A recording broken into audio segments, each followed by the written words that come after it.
Hey everyone, welcome back. Today we're focusing on phrasal verbs that help us talk about emotions and feelings. You know, those little phrases that can show how we feel inside. I'm Sophia, and I'm here with Ethan. Ready to dive in, Ethan? Absolutely, Sophia. Emotions can be tricky to describe, and phrasal verbs are a natural part of everyday English that can really help. Let's say you're feeling sad. Maybe your friend might say, "Cheer up." That means feel happier. It's like telling someone to lift their mood. Right. If someone says, cheer up, they're encouraging you to look on the bright side. Another useful one is calm down. If you're feeling angry or upset, someone might say, calm down, which means relax or settle your emotions. And if you're feeling stressed or overwhelmed, you might need to open up to a friend. Share your feelings and thoughts. Open up means to talk more honestly and freely about what's on your mind, rather than keeping it inside. Exactly. Open up is great for when you're ready to trust someone with your worries. Another phrase is bottle up. That's the opposite. You bottle up your feelings when you keep them hidden and don't talk about them. For example, don't bottle up your anger. It's healthier to talk about it. Yes, bottle up means you're not sharing your emotions, which can make things harder in the long run. Another useful verb is break down. If someone breaks down, it often means they start crying or become very emotional because they can't hold their feelings in anymore. That's a more intense one. Breakdown shows that the emotion is so strong it's hard to continue as normal. Let's try a lighter one. Lighten up. If a conversation is too serious or someone is acting too upset, you might say, "Hey, lighten up," meaning relax and be less serious. Yes, lighten up is like saying, take it easy, don't be so tense. Also, when you're frustrated, you might blow up at someone. Suddenly become very angry. Blow up means to lose your temper, but it's not good to blow up at others. It can hurt their feelings. True, blow up means losing control of your anger. After such a moment, someone might need time to cool down.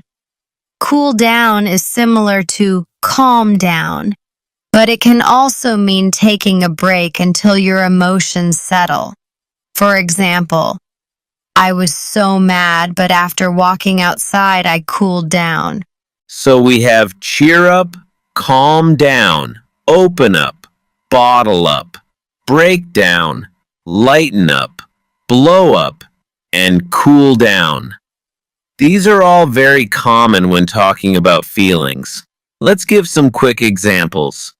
Cheer up, things will get better. You're too angry right now. Calm down before we talk. I know you're sad. If you open up to me, I can help. Don't bottle up your feelings. It's better to share them. He might break down if we give him the bad news all at once. Hey, lighten up. It was just a joke. She blew up at her friend when she found out about the lie. I was upset, but I cooled down after I listened to some music. Great examples, Ethan. Now, how can our listeners practice these verbs? They can start by picking one or two phrasal verbs and thinking about their own lives. For example, cheer up. What cheers me up when I'm sad? Maybe ice cream or talking to a friend. Or open up. Who do I open up to when I'm feeling stressed? That's a good approach. They can also pay attention to these phrases in TV shows, movies, or podcasts. Notice when characters say them and how they fit the situation. The more you hear them, the easier it becomes to use them naturally. Also, try making little stories. For example, yesterday I felt really sad and wanted to bottle up my feelings, but instead I decided to open up to my sister. She told me to cheer up and lighten up because things aren't so bad. After talking to her, I cooled down and felt much better. That's a great little story.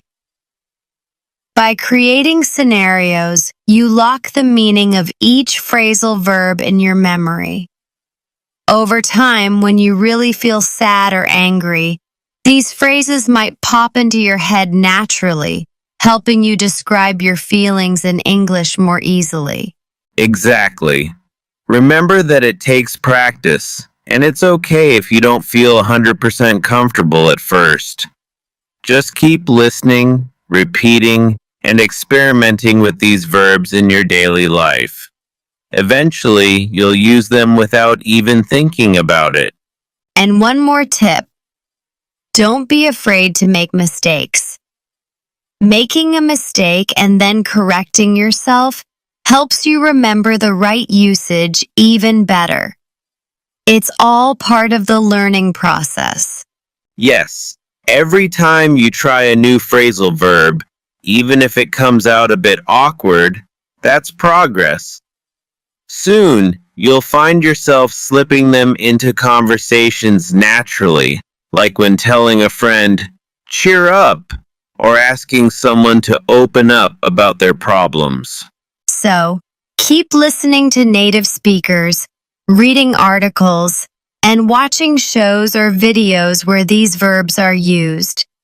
The more you expose yourself to them, the more familiar they'll become. And don't forget to practice by creating your own sentences and stories. Over time, you'll feel these words settle into your active vocabulary. Exactly. Think of this as a journey. Each small step, listening, reading, repeating, writing your own examples, brings you closer to using phrasal verbs confidently. Before you know it, talking about emotions and feelings in English will feel completely natural. Absolutely.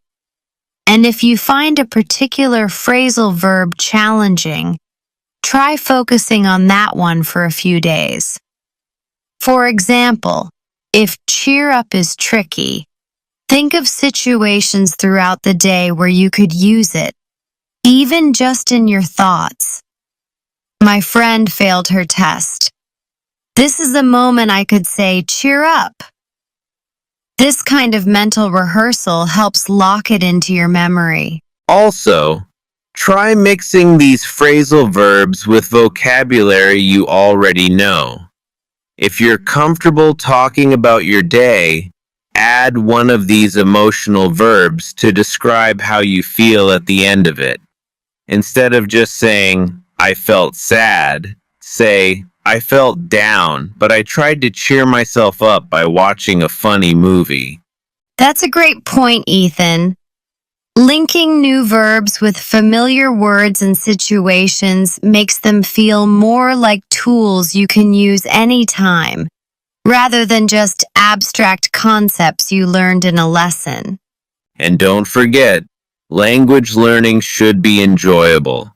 If you find these phrasal verbs interesting, it'll be easier to remember them.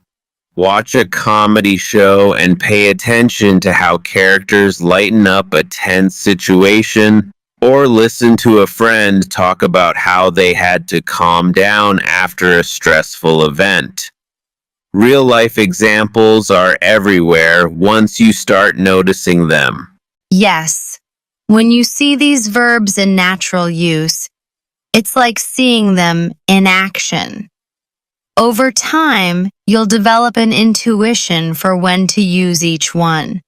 You'll just know that this is the right moment to say open up or calm down because it fits the emotional tone of the situation. Think of phrasal verbs as your language's toolbox. Each one is a tool that helps you express a certain feeling or moment better. The more tools you learn to use, the more precisely you can describe what's going on inside you and around you. Exactly. And remember, everyone's learning journey is different. Some people pick up these verbs quickly, while others need more time. Both ways are completely fine. The important thing is to keep going and not lose heart. So, to sum up, phrasal verbs like cheer up, calm down, open up, bottle up, break down, lighten up, blow up, and cool down can add real depth to how you express emotions in English. Try them out, notice them in real speech, and don't be afraid to make mistakes. That's right. Emotions are a big part of life, and these verbs help you talk about them more naturally. Thanks for joining us today. Keep practicing, stay patient, and soon these verbs will feel like old friends. Until next time, happy learning and take care of your emotions.